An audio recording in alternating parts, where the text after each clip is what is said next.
요한복음 13장 12절에서 20절입니다. 신약성경 170면입니다.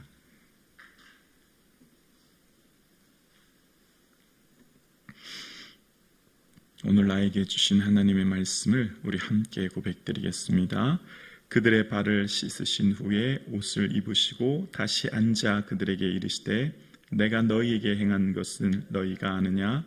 너희가 나를 선생이라 또는 주라 하니 너희 말이 옳도다. 내가 그러하다. 내가 주와 또는 선생이 되어 너희 발을 씻었으니 너희도 서로 발을 씻어 주는 것이 옳으니라. 내가 너희에게 행한 것 같이 너희도 행하게 하려 하여 본을 보였노라. 내가 진실로 진실로 너희에게 이르노니 종이 주인보다 크지 못하고 보냄을 받은 자가 보낸 자보다 크지 못하나니 너희가 이것을 알고 행하면 복이 있으리라. 내가 너희 모두를 가르쳐 말한 것이 아니니라. 나는 내가 택한 자들이 누구인지 알미라. 그러나 내 떡을 먹는 자가 내게 발꿈치를 들었다 한 성경을 응하게 하려 하는 것이니라. 지금부터 일이 일어나기 전에 미리 너희에게 일러둠은 일이 일어날 때에 내가 그인 줄 너희가 믿게 하려 함이로다. 내가 진실로 진실로 너희에게 이르노니 내가 보낸 자를 영접하는 자는 나를 영접하는 것이요 나를 영접하는 자는 나를 보내신 이를 영접하는 것이니라. 아멘.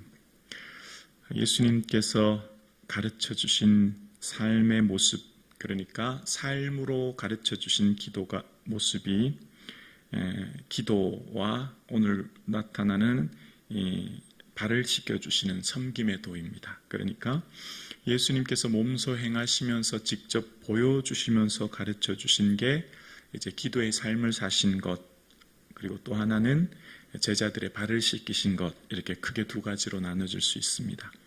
왜 이렇게 보여주셨을까요? 그만큼 어렵기 때문에 하기 힘들다는 겁니다. 말로는 이해하기 쉽게 배우기가 어렵기에 직접 몸으로 주님께서 보여주시고 또 직접 제자들에게 그 발을 씻겨주심으로 그들이 경험케 하는 거죠. 그만큼 어렵기 때문이 아닙니까? 누군가의 발을 씻어주려면 일단 내 자세를 낮춰야 됩니다. 고개도 숙여야 됩니다. 내가 최대한 내 몸을 낮춰야만 그 발을 씻어줄 수 있듯이 누군가에게 내 머리를 숙이고 내 자세를 낮추고 내가 완전히 낮아지는 것이 얼마나 어렵다고 하는 것을 우리는 본문을 통해 알게 됩니다. 그리고 특히 예수님께서 이 행하셨던 것, 허리에 수건을 두르고 겉옷을 벗고 대야에 물을 떠서 제자들의 발을 씻겨주신 이것이 베드로에게는 굉장히 큰 기억으로 남았던 것 같아요. 예수님의 이 종이 해야 될 이 일을 예수님께서 직접 하시는 것이 베드로의 삶에 굉장히 큰 기억이 되었던 것 같습니다. 그래서 베드로 전서 1장 13절에 보면 베드로가 이런 고백을 합니다. 그러므로 너희 마음의 허리를 동이고 근신하여 예수 그리스도께서 나타나실 때에 너희에게 가져다 주실 은혜를 온전히 바랄지어다. 너희 마음의 허리를 동이고, 예수님께서 수건을 허리에 동이고 대야에 물을 떠서 제자들의 발을 씻겼던 것을 기억하면서 베드로는 초대교회 성도들을 편지하면서 여러분 마음의 허리를 동이십시오. 그리고 근신하여서 예수님께서 주실 그 은혜를 기다리십시오. 이렇게 편지했던 베드로의 모습을 봅니다. 그러니까 베드로의 삶 가운데 지금 자신의 마음의 허리를 동이고 근신하여서 주를 바라보는 삶은 과거 예수님께서 내 발을 씻겨줬던 것을 그는 기억하면서 그 비유로 빗대어서 이렇게 말하고 있는 것을 봅니다. 그래서 이것이 베드로의 삶 가운데 굉장히 큰 기억으로 남았던 것을 봅니다. 마음의 허리를 동이는 것, 우리 마음을 근신함으로 낮추는 것, 매 순간마다 해야 될 일 같아요. 그래서 우리는 끊임없이 나 자신을 낮추는 삶을 살아야 되는데 예수님께서 이 땅에 오셔서 예수님의 그 모습을 예수님의 마음을 품으라 라고 하면서 근본 하나님의 본체신데 하나님 어떻습니까? 자기를 비워 그 다음에 어떻게 되냐면 종의 형체를 가졌다고 이야기합니다. 종으로서 낮아졌다는 거예요. 예수님은 종이 되어서 이 땅에 사셨듯이 우리도 그 마음을 품어야만 타인을 품을 수 있고 배려할 수 있고 화해할 수 있고 용서할 수 있음을 본문이 이야기하는 거죠. 예수님께서 지금 이 발 씻으실 때, 이 본을 보여주실 때 이 모습을 제자들에게 내가 너희에게 행한 것 행하게 하여 본을 보였나라고 15절에 얘기하지 않습니까? 그 낮아짐의 도, 섬김의 도의 본을 이후에 사도 바울도 이런 표현을 쓰죠. 내가 그리스도를 본받는 자 된 것 같이 너희도 나를 본받는 자 되라 라고 이야기합니다. 바울 또한 예수님을 본받는 자 되어 예수님의 그 본을 기억했던 삶을 기억하는 것이죠. 자, 그러면서 이제 예수님께서 이 낮아짐의 섬김의 도를 행하실 때 주님의 마음을 한번 생각해 볼게요. 지금 예수님께서 제자들의 발을 하나하나 씻겨주고 계세요. 다 씻겨주고 있는데 그 중에 한 사람 가룟 유다의 발도 씻겨주고 있어요. 근데 가룟 유다에 대해서는 가룟 유다는 어떤 사람인지 우리는 이미 다 알고 있습니다. 근데 그 당시 제자들은 아무도 몰랐을 겁니다. 그 당시 어떤 누구도 몰랐을 거예요. 그런데 주님은 어떻게 하셨을까요? 알고 계셨죠. 오늘 본문 앞절에 13장 11절에 보면 이는 자기를 팔 자가 누구인지 아심이라 이런 표현이 나와요. 그러니까 예수님은 제자들은 아무도 모르고 그 당시 모든 사람이 아무도 몰라요. 가룟 유다가 예수님 팔 거란 것 아무도 몰라요. 근데 누구는 아셨죠? 예수님 이미 다 알고 계셨어요.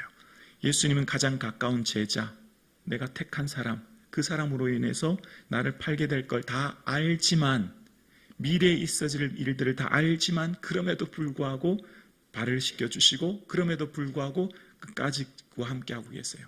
그러니까 지금 이 베드로의 그 모습을 알지만 13장 1절에 보면 자기 사람을 사랑하실 때 끝까지 사랑한다고 얘기하시거든요. 끝까지 기회를 주고 계시거든요. 끝까지 품고 계신 주님의 모습을 봅니다. 그러면서 주님의 마음을 생각해 봅니다. 지금 가룟 유다의 발을 씻어 주시면서 이 가룟 유다가 나를 어떻게 해요? 팔게 되잖아요. 그 팔게 될 제자의 발을 씻겨주시는 예수님의 마음, 그리고 내가 택한 제자에 의해 내가 배신당해서 결국 십자가에 죽게 될 예수님의 그 마음이 어땠을까를 생각합니다. 주님의 마음이 얼마나 힘들고 어려웠을까를 이 18절에 보면 나오는데요. 18절에 보면 내가 너희 모두를 가르쳐 말한 것이 아니니라. 나는 내가 택한 자들이 누구인지 알미라. 그러나 내 떡을 먹는 자가 내게 발꿈치를 들었다 한 성경을 응하게 하려는 것이니라. 이 내 떡을 먹는 자가 내 발꿈치를 들었다는 말은 바로 시편 41편 9절의 말씀을 인용한 것인데요. 시편 41편 9절에 내가 신뢰하여 내 떡을 나눠 먹던 나의 가까운 친구도 나를 대적하여 내 발꿈치를 들었나이다. 이 다윗의 시거든요. 다윗이 지금 뭐라고 하냐면 나의 가장 가까운 친구, 내가 늘 믿었던 내 가장 가까운 친구가 나를 대적해서 발꿈치를 들었다, 그 고백하는 겁니다.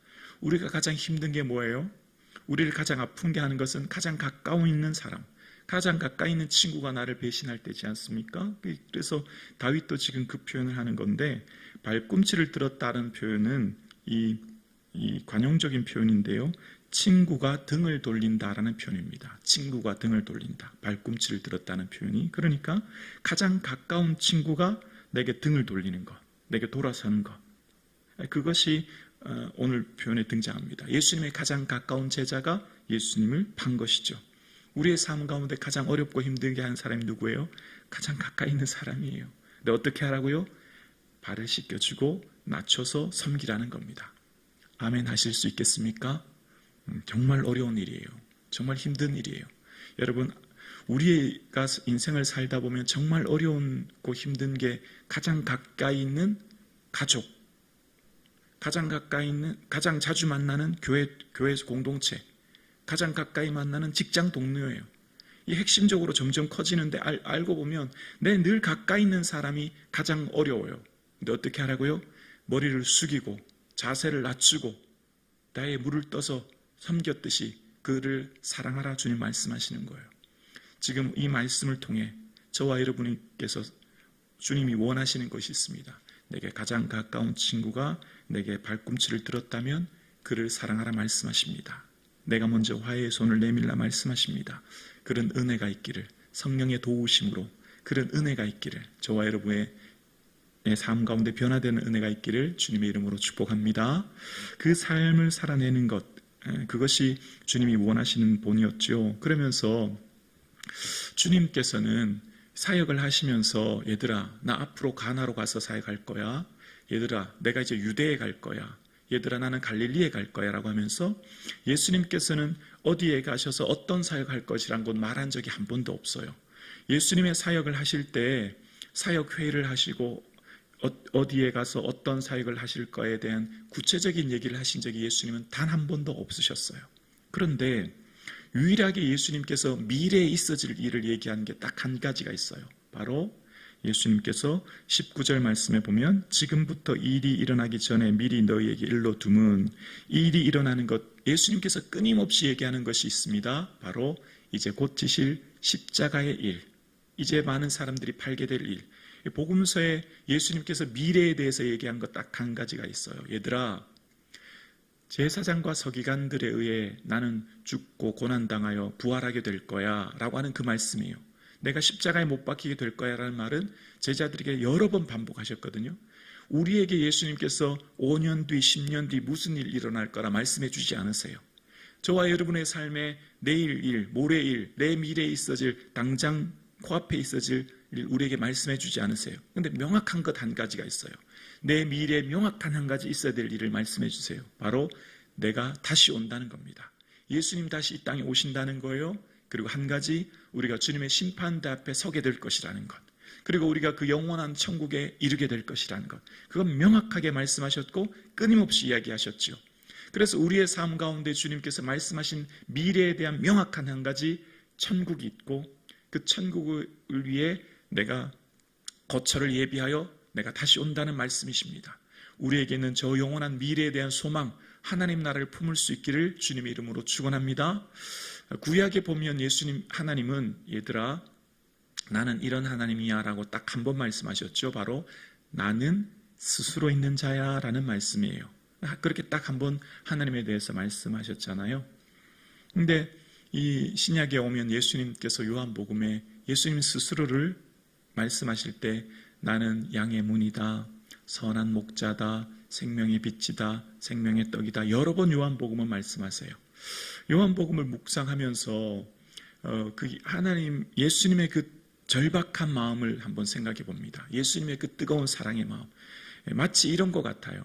아들에게 어머니가 요리를 하는데 이 요리를 했는데 아들이 잘 먹지 않아요. 그럼 아들이 밥을 잘 안 먹으니까 또 다른 요리를 해서 또 주는 거예요. 이거는 밥을 잘 먹을까 해서. 그것도 잘 안 먹으니까 또 다른 요리를 해주는 거예요. 요한복음을 읽으면서 그냥 나는 하나님의 아들이다. 딱 한 말씀 하셔도 될 것을 양의 문이다. 그 당시 목축 문화가 발달했던 사람들에게 그 빗대어서 비유로 말씀하시고 생명의 떡이다 말씀하시고 먹는 것으로 비유하시고 나는 세상의 빛이다 말씀하시면서 초막절 그 빛의 축제를 비유해서 말씀하시는 그 예수님의 애달픈 마음 여러 가지로 자신을 비유하면서 말씀하시면서 어떻게 해요? 한 사람이라도 더 구원하시고자 하는 한 예수님의 마음 한 사람이라도 더 구원하시고자 하는 주님의 절박한 마음을 느끼게 됩니다. 왜 그럴까요? 우리에게 있는 이 종말 마지막에 분명히 천국과 지옥이 있기 때문입니다. 끊임없이 예수님께서 요한복음에서 하신 주제가 뭐죠?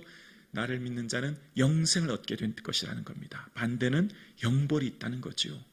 우리에게 이것보다 더 소중한 것이 어디 있겠습니까? 이것보다 더 명확한 미래가 어디 있습니까?